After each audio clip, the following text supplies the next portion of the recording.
You, JSS2 girl, come and wash my uniform. Don't touch her again! Ada, focus on your books and respect your seniors. It all started when Ada's parents dropped her off. Ada stood quietly at the school gate, holding the small box her mother gave her. The boarding school looked bigger, older, and scarier than she imagined. Students moved around in a hurry, some laughing, some shouting, some dragging buckets. Ada swallowed hard. Her mother had warned her that boarding school was tough, but nothing prepared Ada for the loud noise, the smell of beans in the air, or the street-looking seniors passing by.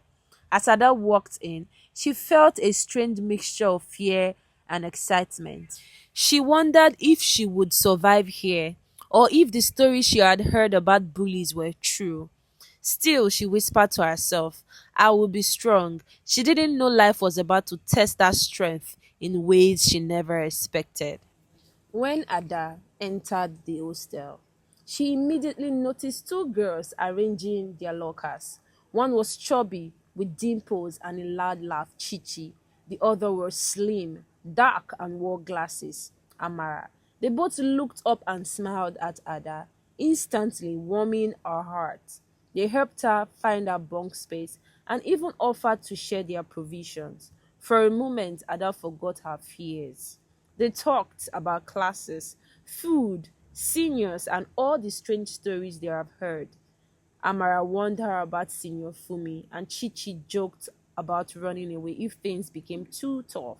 Ada laughed. For the first time, she felt like she wasn't alone. She had found her people. That night, the hostel felt different. When the lights went off, the room became cold and silent. Suddenly, the door flew open. Senior Fumi stormed in with a long koboko, her face sharp and angry. Juniors, lie down or keep quiet, she shouted. Ada trembled under her blanket. Chichi whispered jokes to calm her, but Amara squeezed Ada's hand tightly. The seniors walked around, kicking buckets, scattering brooms, and intimidating the girls. Ada realized that everything she feared about boarding school was real. There was danger, there was power, and there was silence. She tried to sleep, but every sound made her jump. Keep moving, girls! Make sure those floors are dry before assembly. At 4:30 a.m., the hostel erupted with noise. Seniors were shouting, buckets clounging, slippers slapping the floor. Ada dragged her sleepy body out of bed. Senior Tolu pointed at her with a broom. You sweep the entire corridor. Now. Ada's heart sank. She took the broom and began sweeping the dusty cold floor, while other juniors rushed to fetch water. The morning air was chilly, and the corridor seemed endless. Seniors walked past her, pushing her aside, shouting orders. Ada's back ached. Her eyes were heavy with sleep. She didn't know this was only the beginning of her suffering in boarding school. When Ada finally made it to class, she felt relieved. At least here, there was no seniors controlling her every move. Mrs. Naruto walked in gracefully, smiling warmly at the students. Ada loved her soft voice and the way she explained English like it was a story. For the first time since she arrived, Ada breathed freely. She took notes eagerly, answering questions shyly. Chichi cracked jokes under her breath, and Amara kept writing neatly. School felt safe, like a different world entirely. But Ada didn't know the seniors were already planning her next punishment. During lunch break, Ada opened her food flask happily. But before she could take a bite, Senior BC snatched it away. So you want to eat without giving me? She hissed. Ada stammered. I didn't know. But BC cut her off. She opened the flask and ate the food aggressively. Senior Sade joined, laughing loudly. They forced Ada to watch them finish everything. Ada felt tears burn her eyes. Hunger tightened her stomach, but she dared not speak. The bell rang for class, but her heart felt heavy and empty, like the flax in Senior BC's hands. You, small girl, come here. That evening, Senior Fumi called Ada outside. You small rat, fetch 15 buckets of water before prep. If not, no sleep tonight. Ada swallowed hard. The queue at the tap was long. Juniors fought for position. Water splashed everywhere. The sun burned hot. Ada carried bucket after bucket, her arms shaking, her back bending under the weight. Others Junior whispered sympathy, but no one dared help. Senior Fumi watched from a distance, smiling with wicked pleasure. When Ada finally finished the 15 buckets, her hands were numb. She wanted to cry, but she told herself, I will not break. Ada collapsed on her bunk before prep, breathing heavily. Chichi rushed to her side with Gary soaked in cold water. Eat, my friend, before you faint. Amara rubbed Ada's back gently. They didn't ask what happened, they already knew.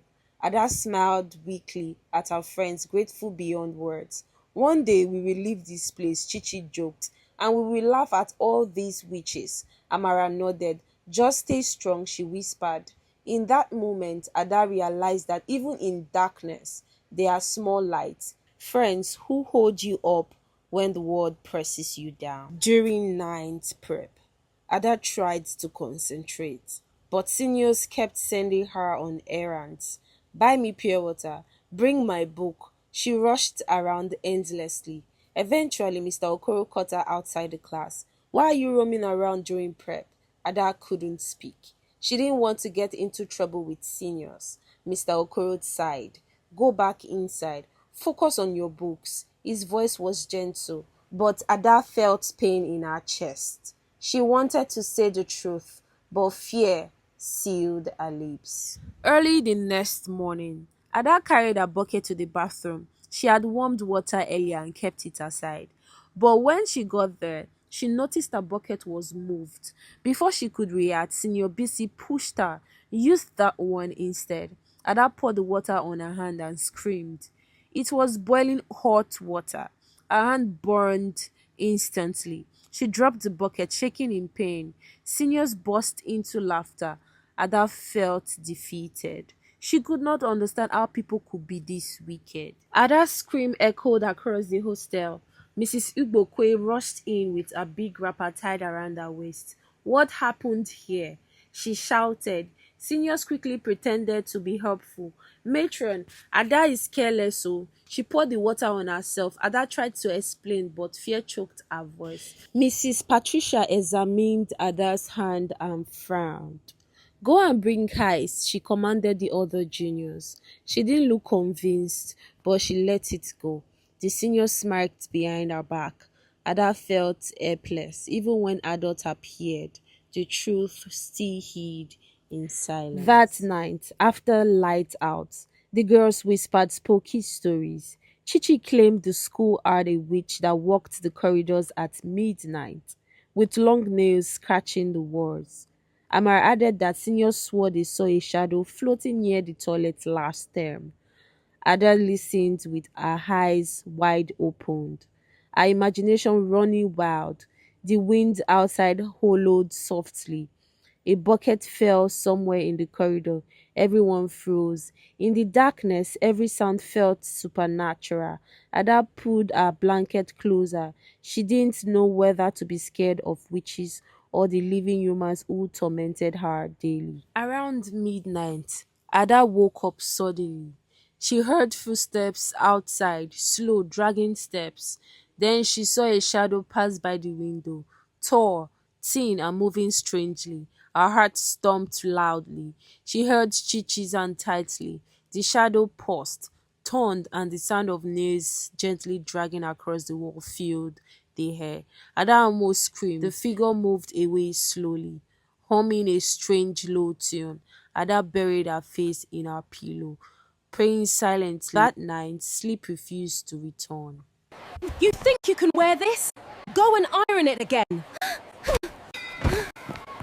Ada woke up late the next morning because she barely slept. Senior Fumi noticed a wrinkled uniform and seized it. You think you can wear this?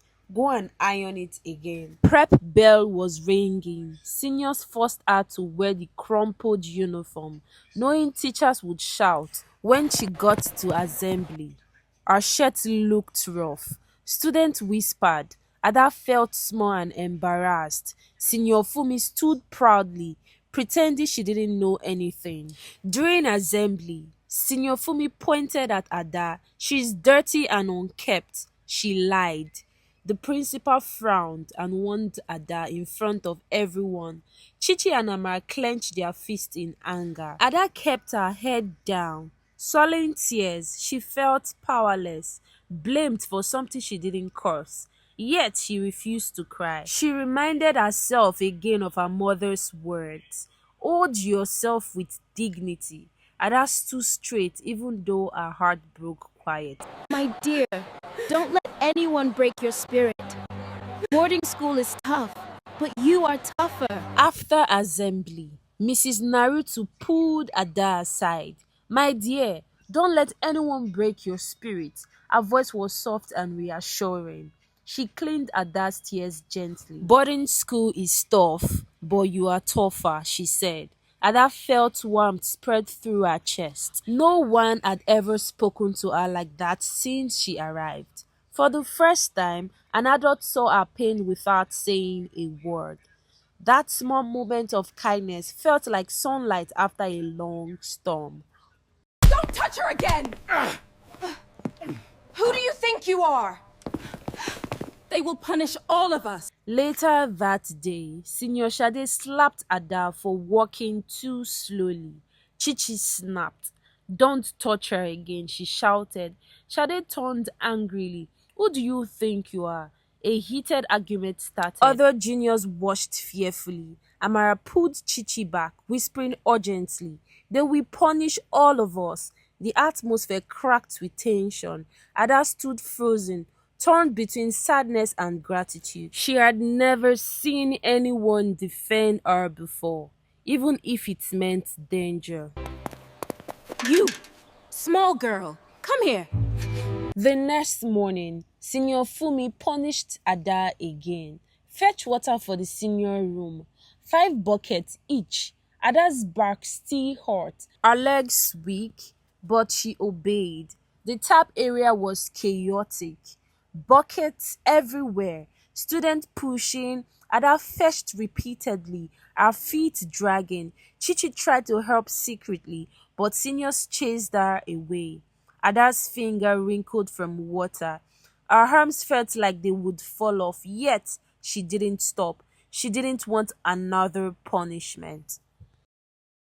You, JSS2 girl, come and wash my uniform. One afternoon, Ada returned to the hostel and found Senior Shade sitting on her bed, eating her milk and garri like she owned it. Next time, bring more, she said, wiping her mouth. It was too much. Ada broke down in class. Chichi put an arm around her. You will be fine, Ada.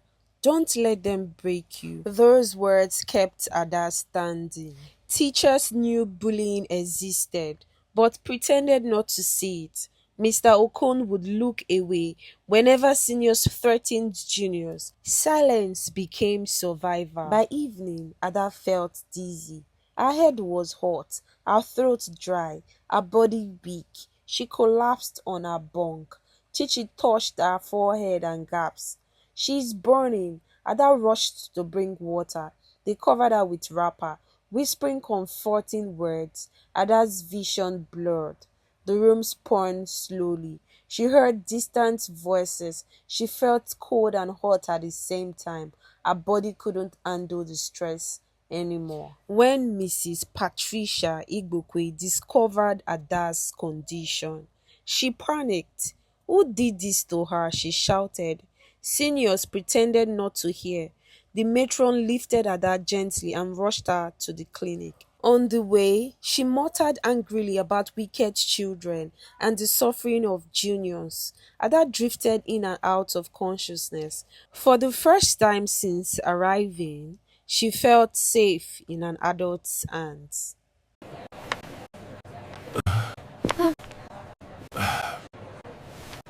Enough is enough. At the clinic, Mr. Okoro visited and saw Ada's burnt hand, tired eyes, and bruised arms. He sighed heavily. Enough is enough. He reported the situation to the principal, leaving out Ada's name to project her. The school began observing the seniors. Fumi sensed something was wrong and grew anxious. Ada slept peacefully for the first time in days. The next day, Senior Fumi and her gang were called to the staff room. They tried to act innocent, but teachers were not fooled. Students whispered excitedly across the school. For once, power shifted. Fumi glared at juniors as she walked past, her pride wounded. Ada watched from a distance, her heart racing with fear and hope. That night, a street announcement echoed across the school. All seniors are banned from junior hostels. The juniors celebrated silently. Ada slept without fear. No footsteps, no shouting, no threats, just peace. For the first time since arriving, she felt the power of justice, even if it's temporary. The next day, Mrs. Patricia confessed that she had been doing night patrol. Her torchlight, loose wrapper, and slow walking style created a terrifying shadow. The juniors burst into laughter and relief. Ada felt foolish but happy. At least there was no real witch, only the living ones called seniors. With the seniors restricted, Ada blossomed. She answered questions in class boldly, participated in debates, and even helped weaker students. Teachers praised her brilliance.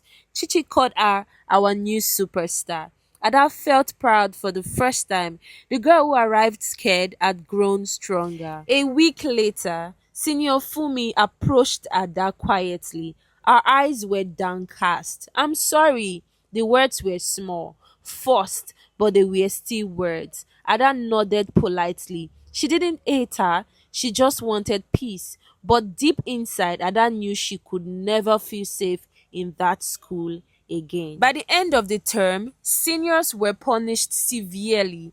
Their prefect badges were removed. They were suspended and placed on strict monitoring. The entire school buzzed with the news. But for Ada, justice wasn't enough. The emotional scars were deeper than the physical ones. So her parents decided to transfer her to a new school, a fresh start.